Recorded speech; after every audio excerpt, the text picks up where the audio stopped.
ScouterStan here. Thanks for joining me this week. I'll tell you what, if you're a Cub Master, listen up. This is for you, alright? And this is very important. You've been a Cub Master for several years now. And now your boy or girl are crossing over into a troop. What are you going to do? Are you going to cross over too? Chances are you're more than welcome. But I want you to think about something. Cub Scouting is the larger end of the Scout BSA program. It's the larger end of it. And one of the key things that's important about this is that that's the larger end of it. We don't have enough commissioners to cover every single pack that's in existence in any district, in any council.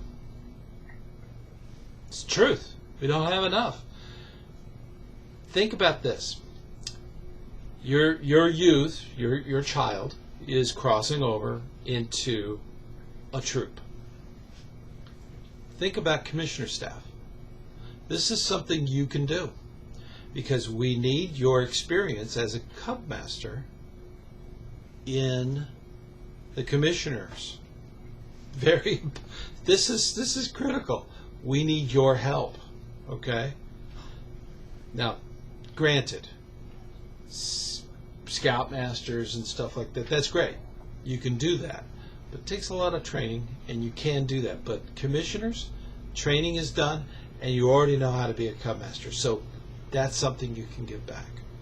The commissioners are wonderful, okay? And if we had more, we would actually provide a better support for our adult leadership. So that's something to think about. I want you to seriously think about that.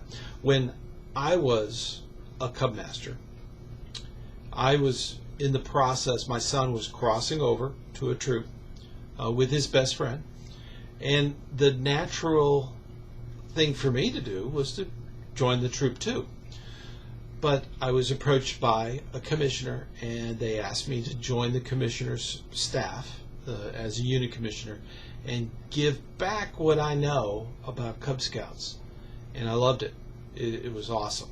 Now, granted, I also, later on, I wanted my son to kind of develop his own way in his own troop.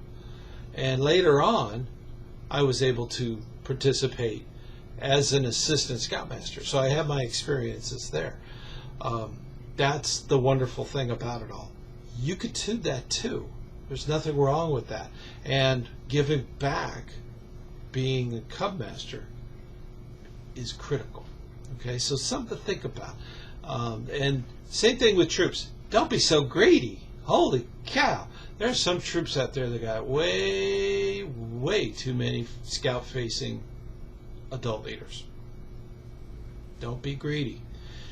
Give back a little bit. Let up. Okay? Yeah, you get 4 or 5 leaders to come over, and that helps in your committee and it helps in your troop. But think of the big picture too. You have your district and your council, okay? It's just hooked to national. So think about that. All right, give back a little bit more, okay? Now, commissioners, you guys are not higher up or over anybody, okay? So you're not stepping outside of something you can't do. Commissioners are just there to be the liaison between the unit and the district. They're there to help the unit. So you're giving more service, more help to that unit. Okay? So it's something to think about. And there are a lot of Cub Scout packs out there that do not have commissioners assigned to them. I know. Okay? So think about that. You could definitely do the job. You're very qualified. If you've been a Cub Master or a committee chair, you know the ins and outs. Okay? You know what's going on. If you were part of that Key 3, you know what's going on. And you can be a big part of helping others succeed. And even more youth learning the Scout Oath and Scout Law and starting to live their lives by it. Big deal. It is a big deal. So think about it. Think hard about it. As I like to say, pray on it. Okay? Definitely give that consideration. And I'll tell you what, till next time, I'll see you on the trail.